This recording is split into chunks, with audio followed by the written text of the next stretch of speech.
today we're diving into a topic that's got some of us a bit paranoid. Links. You know, like when you accidentally click on a sketchy link and suddenly wonder if you're about to get hacked into next Tuesday. Let's talk about whether clicking a link alone can actually compromise your security. So by just clicking a link, I mean you click it, don't download anything, and don't fill in any forms. Can anything bad actually happen? Short answer. Sort of, but not quite the way you might think. First, some reassuring news. Most modern browsers don't let websites run dangerous code on your computer like they did back in the ActiveX era. But there are still ways sites can collect info on you. For example, a site could use a tool like Grabify to learn a lot about you without you even noticing. Let's say I put my YouTube channel URL into Grabify, click Create URL, and voila, now I've got a tracking link. Now I'm using a VPN here, always a good habit, but let's click on this Grabify link and see what it shows me on the back end. I get a fake Cloudflare notification, very sneaky, and then it directs me right to my YouTube channel. A typical user might not even realize anything happened. And yeah, Grabify just collected details on me. Browser info, my OS. Even my IP if I wasn't using a VPN. Sneaky, huh? Speaking of VPNs, here's a fun twist.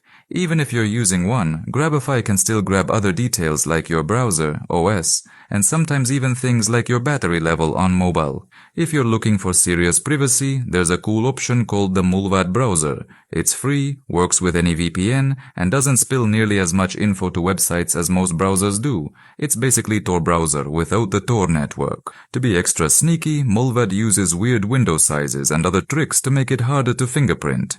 Alright, let's get to the scarier side of things. Is it possible to have actual code run on your machine from a single click? The short answer is yes, but it's rare and mostly happens with high-stakes targets like, say, government officials. For example, North Korea has occasionally managed to exploit zero-day vulnerabilities in Chrome. This is where a website, with some very specialized code, can run native machine code right on your computer. If you're using Windows, it's worth noting that Windows has some solid protections in place to make it hard for anything to escape its browser sandbox.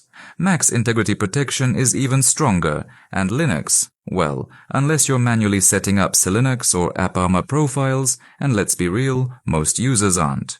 Linux can be a bit more vulnerable in this case. The more likely risk is something called cross-site scripting, XSS. Here, a hacker tricks a website into executing code in your browser.